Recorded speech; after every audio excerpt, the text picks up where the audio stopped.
naman ho tayo, pag-usapan natin, ito pong nangyari noong Sabado dyan po sa EDSA, sa People Power Anniversary, na kung saan itong sayang ho itong mamang ito. Dating tinitingala, dahil sikat naman ho siya, sa Apo Hiking Society siya. Pero hindi lang ho malaman kung ano na nangyari sa mamang dahil yung mga kasama niya naman, yung dalawa, hindi naman ho ganito ang actuations. Tingin mo ng ilan mukhang na-frustrate lang yung mama dahil sobrang supporter po ito ng Liberal Party at natalo yung kanilang partido kaya hindi siguro matanggap. May mga ganun hong kaso, isa pumunta ko kay sa mental. Pag may ginusto sila, mga na mukhang naging frustrated, nagkakasayad ho sa ulo mga hindi nangyari. Mga ganun ho yung mga plano, pagkatapos dinuhos mo na lahat ng oras mo, panahon mo, pagod mo, lakas mo, at pagkatapos hindi nangyari yung inaasam-asam mo. Nabubuang yung ibang tao. Wala akong biro. Ang punto ko lamang ho dito, hindi kaya, dahil sa sobrang frustration ng mamang ito ng Ginong Paredes na hindi nanalo ang liberal, nagkaganyan. Kaawa-awa naman. But anyway, tingin po ng karamihan maliho yung ginawa niya. Ay pambubuli ho kasi yung ginawa niya. Tama ang Senador Pacquiao. Kung nagulpi siya ron, anong gagawin niya? Kung nasuntok siya ron. Anyway, siguro si Secretary Salvador Salpanelo na ang Presidential Legal Counsel magsasabi na sa atin kung ano ba ang mga kaso kung gusto mong magsampa ng mga kabataang ito. Magandang umaga po, Secretary Salvador Salpanelo, sir. Good morning, Eric. Sir, kung kayo po ang tatanungin, may kaso po ba itong ginawa niya? Ang tingin po ng ilan, initially, pambubuli raw, sir, yung ginawa niya. At saka, sabi niyo nga kahapon, kala ba natin, maka-human rights siya, siya nang unang-una nagbabiolate sa karapatan ng mga kabataang yun, sexual. Well, alam mo yung ginawa ni Jim Perez, actually, criminal offense nga doon. Pwede siyang unjust fixation doon. Dahil, unang-una, that's a public place and everybody is entitled to be there. Correct. Ang mga bata nagpasarok to express their support. Opo. President Duterte. Karapatan din nila ho yun, di ho ba? Na may malayang pagpapahayag. Correct. Oo. Saka hindi naman sila nakatayo lang doon, may streamer lang. Masyado lang, overboard masyado. Sabi siyang hat. Alam mo, nakita tuloy na yung kanyang training sa mga magulang niya, nagkamali yata. Marunong bumala. Mas disente pa yung mga bata sa kanya. Siyang nakakatanda, siyang kaaral, na dapat na nagpakitang halimbawang maganda. Hindi kaya, sir, ang sabi naman ng ilan, at well, my mom is all a senior citizen. Inamin niya na senior citizen siya. Kaya kailangan lang ng pansin. Kasi karamihan po ng mga senior citizens, sir, di ho ba? Pag nalulungkot ho, gusto lumabas ng bahay, they want attention. Medyo hindi na nadalo ng mga anak nila dahil may mga pamilya.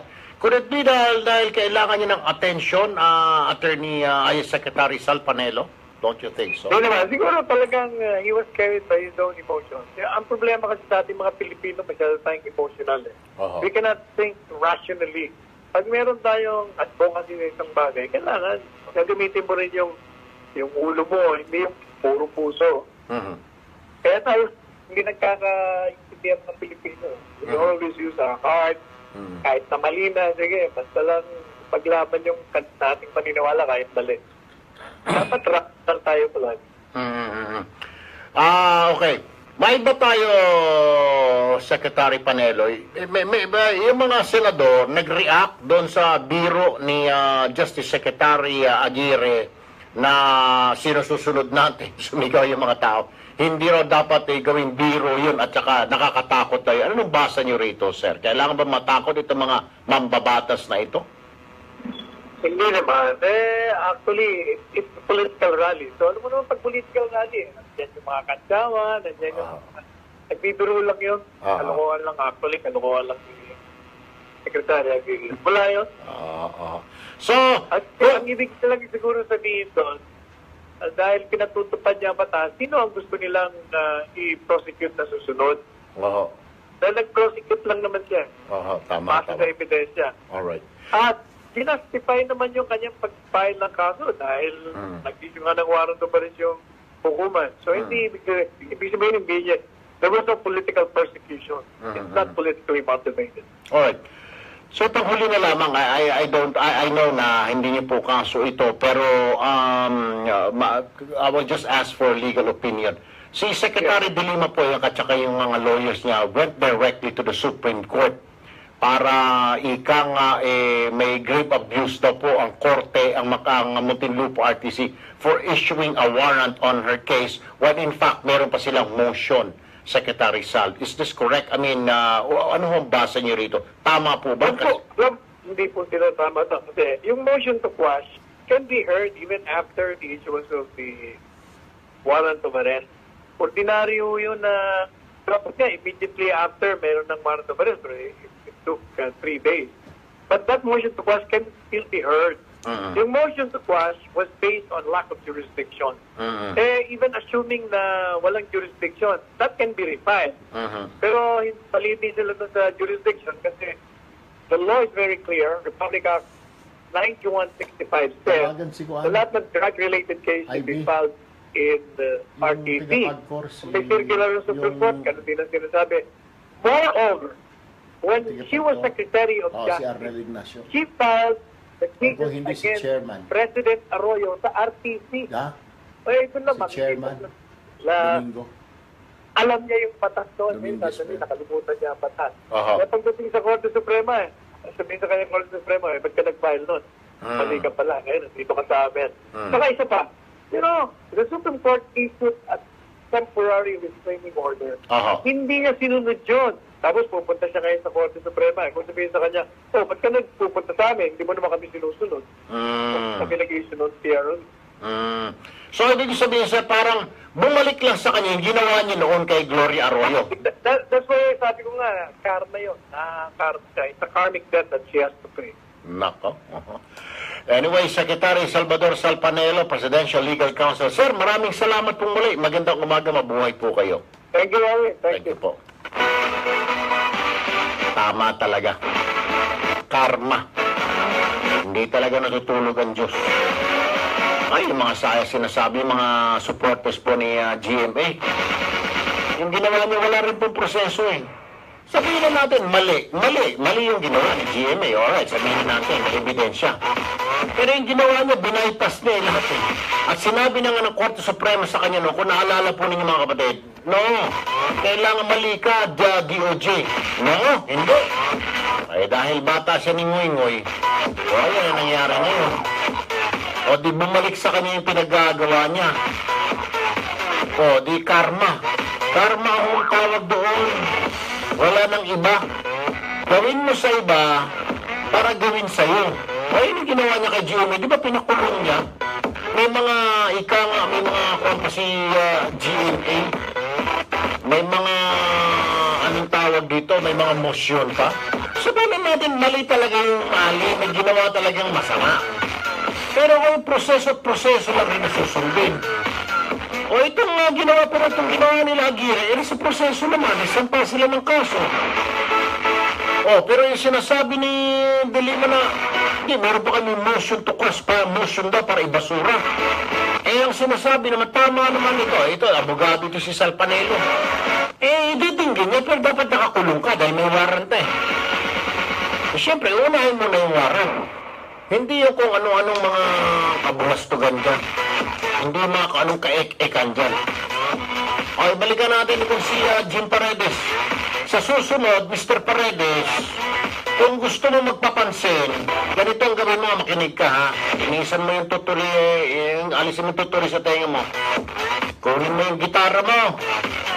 Punta ka dyan sa Luneta, sa Quirino Grandstand. Magtugtog ka dyan, humingi ka lang ng permiso kay Pangulong, kay dating Pangulong Erap, mayor na ngayon. Kuha ka ng speaker. Ilagay mo dyan. Tugtog ka ng tugtog maghapon. Sigurado ko mapapansin ka dyan. Yan. Hindi pare, kasi grupo sila yan eh. Iba naman yung pananaw ng dalawang kasama niya. Ganun ang gawin mo, Mr. Paredes, para mapansin ka. Or, bukas, punta ka, hingi ka ng permit naman kay Mayor Herbert Bautista. Doon sa EDSA Monument. Kuha ka ng mga loudspeaker. Tumugtog ka, dali mong gitara mo. Patugtugan mo ng batang-bata ka pa. Bilog ang buwan, etc. Tiyak, mapapansin ka. Magsuot ka ng t-shirt kung gusto mo. Gusto mo, nakahubad ka ba para lalo kang mapansin. Wala kang damit, wala kang salawal, wala kang brief. Tumugtog ka dyan sa EDSA Monument. Siguradong mapapansin ka. 99% ako mismo pupunta dyan. Basta pag tumugtog ka dyan, ha? Dala ka ng speaker mo, papakinggan kita. Para maka-attract ka ng gusto mo, ipa-plug ko pa rito, text mo lang ako. Kung kailan ka tutugtog dyan, gusto mo ng pansin, mapapansin ka.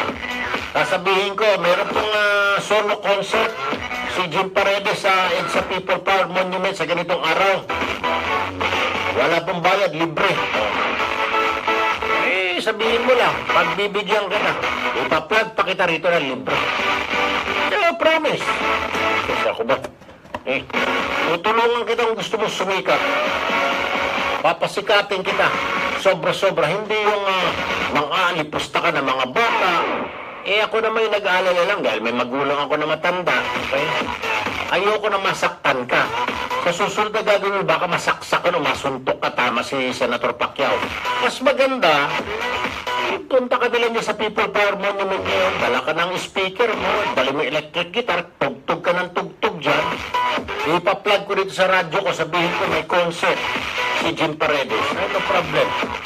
Tulungan pa kita. O kung ayaw mo naman dyan, doon ka sa Grandstand. Kung ayaw, sa Liwasang Bonifacio. Sus Mariusip. Marami namang venue, Mr. Jim Paredes. At doon sa mga kaanak niya, pwede ba? Bantayan po ninyo yan. Dahil baka isang araw pag lumabas yan, hindi na makabalik. Makalimutan niya na kung paano umuwi sa bahay niya.